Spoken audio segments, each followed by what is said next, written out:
और संघ प्रमुख मोहन भागवत ने तीसरे विश्व युद्ध के खतरे की आशंका जताई है। साथ ही ये भी कहा है कि पूरी दुनिया को सिर्फ भारत से शांति की उम्मीद है। रिपोर्ट दिखाते हैं।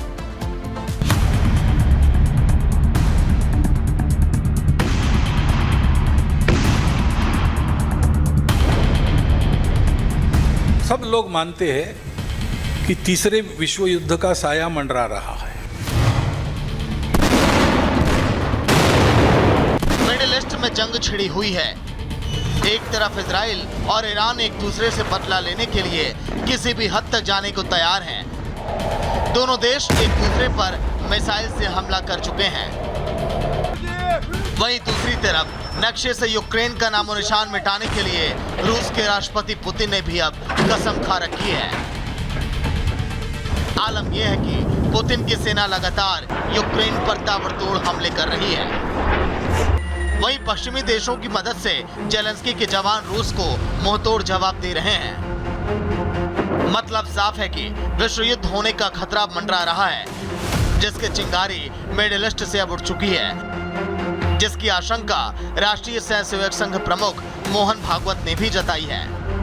उन्होंने कहा कि विज्ञान की प्रगति से दुनिया के गरीबों का तो लाभ नहीं हुआ, लेकिन दुनिया के कोने कोने में हथियार पहुंच चुके हैं, जिसकी वजह तीसरे विश्व युद्ध का खतरा बना हुआ है।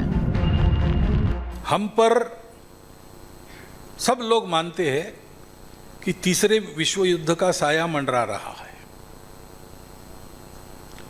अब वो यूक्रेन के युद्ध के कारण होगा कि गाजा के युद्ध के कारण होगा, यही बातें चलती है।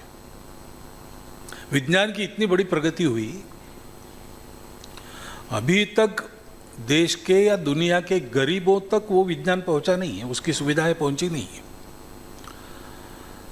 लेकिन दुनिया को जलाकर भस्म करने वाले अस्त्र सब जगह पहुंच गए हैं।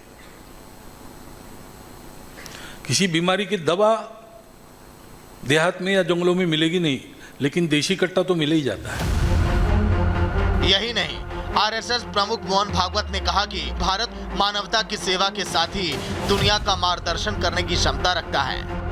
भागवत का मानना है कि भारत को दुनिया के सामने एक ऐसी मार्गदर्शक शक्ति के रूप में प्रस्तुत करना चाहिए जो शांति, सह अस्तित्व और मानवता के सिद्धांतों को बढ़ावा दे सके। भारत से अपेक्षा है, भारत विश्वगुरु हो, ऐसा सब लोग चाहते हैं। चाहकर भी कुछ लोग अपने स्वार्थ के चलते उसमें अड़ंगे डालते हैं।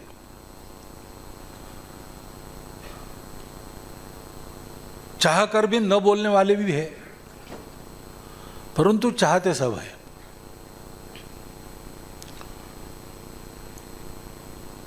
तो इस भारत को ऐसा उठना है तो सोच सकने वाले भारत के जनों ने ये सोचना आवश्यक है, ये कैसा होगा।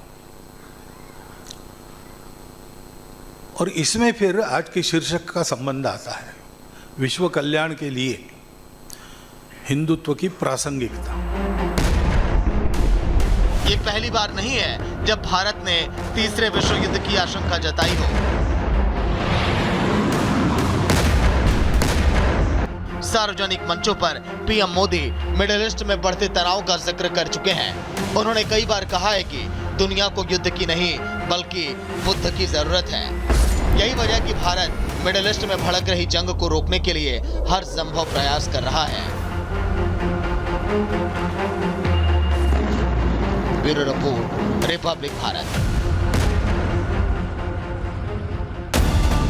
बड़े प्रहार की तैयारी भारतीय सेना की तरफ से की जा रही है। ड्रोन्स भी इस स्कीम का हिस्सा होंगे ताकि आतंक के उस गढ़ में वहां पर घुसकर उसे मार गिराया जाए।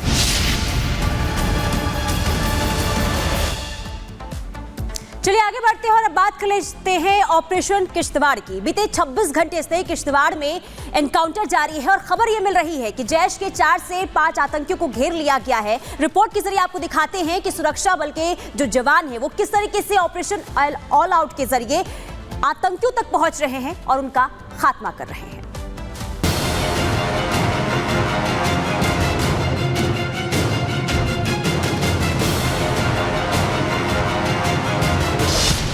आतंकियों को भय, घाटी में आतंक का अंत तय। दुश्मनों में डर, जारी है एनकाउंटर। घाटी में आतंकों को चारों खाने चित करने कार्रवाई लगातार तेज होती जा रही है। कड़कड़ाती ठंड की शुरुआत के साथ ही जम्मू कश्मीर के चप्पे चप्पे पर हिंद की सेना अपने काम को अंजाम दे रही है, जिनके हौसलों के आगे पस्त आतंकी अब खौफ खा रहे हैं।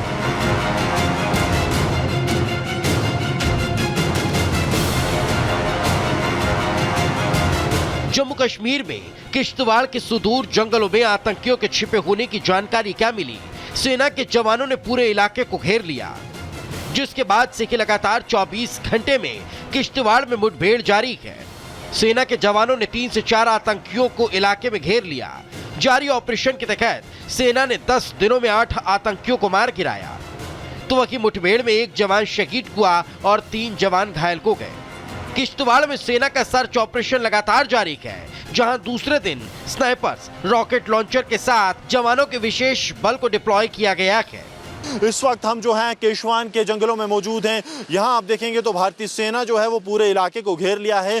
जंगल ऊपर के इलाके में लगातार ऑपरेशन जारी है। नीचे जो है अत्याधुनिक हथियारों से लैस भारतीय सेना के जवान जो हैं ये पूरे इलाके को घेरे हुए हैं। इस ऑपरेशन में भारतीय सेना के नायब सूबेदार राकेश कुमार जो हैं उन्होंने शहादत हासिल की है, जिसके बाद सुरक्षा बलों की तरफ से बड़े पैमाने पर इस ऑपरेशन को चलाया जा रहा है। चप्पे चप्पे पर आप देखेंगे तो भारतीय सेना की तैनाती कर दी गई है। बख्तरबंद गाड़ियां लगातार इन ऑपरेशंस का हिस्सा हैं। इसके साथ साथ जो है सोल्जर्स को यहाँ पर इंडक्ट किया जा रहा है। तो सुना आपने, आतंकियों के सफाई के लिए सुरक्षा बलों ने कसम खा रखी है। यही कारण है कि अब घाटी में आतंक का अंत भी तय माना जा रहा है, जिसका उदाहरण इन घटनाओं से मिलता है। तारीख 9 नवंबर, सोपोर में सेना के जवानों ने 1 आतंकी को ढेर किया। जंगल में 2 से 3 आतंकियों के छिपे होने की जानकारी मिली थी। तारीख 8 नवंबर, सोपोर में सुरक्षा बलों ने 2 आतंकियों को मौत के घाट उतार दिया। हथियार और गोला बारूद, आपत्तिजनक दस्तावेज बरामद कर लिए। तारीख 7 नवंबर, किश्तवाड़ में जैश के आतंकियों ने 2 विलेज गार्ड की हत्या कर दी। जंगल में मवेशियों को चराने के लिए निकले थे विलेज गार्ड। तारीख 5 नवंबर, बांदीपोरा में सेना और आतंकियों के बीच भीषण मुठभेड़ हुई। मुठभेड़ में सेना के जवानों ने 1 आतंकी को ढेर कर दिया। तारीख 3 नवंबर, श्रीनगर के संडे मार्केट में आतंकियों ने ग्रेनेड ब्लास्ट किया। जोरदार धमाके की वजह से 12 लोग जख्मी हो गए। तारीख 1 नवंबर, श्रीनगर, बांदीपोरा और अनंतनाग में आतंकियों से मुठभेड़। लश्कर कमांडर समेत 3 आतंकी मुठभेड़ में ढेर हुए। इस ऑपरेशन के तहत सेना का आतंक पर एक्शन लगातार जारी है। फन फैलाते आतंकियों को कुचलने की कार्रवाई में भारतीय फौज जुटी है, जो ताबड़तोड़ जारी एनकाउंटर के जरिए आतंक के अड्डों को ध्वस्त कर दहशतगर्दों को उनके अंजाम तक पहुंचा रही है। Bureau report, Republic Bharat. और अब खबर प्रयागराज से है, जहां पर आज अभ्यर्थियों का गुस्सा फूट पड़ा। यूपीपीएससी के में जाकर के उन्होंने घेराव की कोशिश कर दी। आखिर मामला क्या है, 1 मिनट की रिपोर्ट में समझिए। प्रयागराज में यूपी लोक सेवा आयोग के बाहर अभ्यर्थियों ने जमकर हंगामा किया। विरोध कर रहे अभ्यर्थी आयोग के अंदर जाने की कोशिश कर रहे थे, जिन्हें रोकने की कोशिश कर रही पुलिस से उनकी नोकझोंक हो गई। इस दौरान पुलिस ने अभ्यर्थियों पर हल्का बल प्रयोग भी किया। दरअसल अभ्यर्थी पीसीएस परीक्षा को 1 दिन में कराए जाने की मांग कर रहे हैं। आपको बता दें, यूपी लोक सेवा आयोग की पीसीएस प्रारंभिक परीक्षा 2023 में नॉर्मलाइजेशन के विरोध में अभ्यर्थी सड़कों पर उतर आए। हजारों की संख्या में इकट्ठे हुए अभ्यर्थी हाथों में पोस्टर बैनर लेकर एग्जाम को 1 दिन में 1 शिफ्ट में कराने की मांग कर रहे हैं, जिन्होंने 2 दिन पहले ही गांधीवादी तरीके से शांतिपूर्ण विरोध प्रदर्शन का ऐलान किया था। इस दौरान उन्होंने कहा कि जब तक 1 दिन और 1 शिफ्ट में ही परीक्षा कराने का आश्वासन नहीं मिल जाता, उनका विरोध प्रदर्शन जारी रहेगा। Bureau report, Republic Bharat. और बिहार के सारण जिले में छपरा वाराणसी रेलखंड में एक बड़ा हादसा टल गया। कैसे, इस रिपोर्ट में दिखाते हैं। बिहार के छपरा में एक रेलकर्मी की सूझबूझ और तत्परता से बड़ा रेल हादसा टल गया, जिससे हजारों यात्रियों की जान बच गई। दरअसल ये घटना पूर्वोत्तर रेलवे के वाराणसी मंडल की बताई जा रही है, जहां छपरा जंक्शन के मध्य सिंगटूला गांव के समीप रेल पटरी टूटी हुई थी।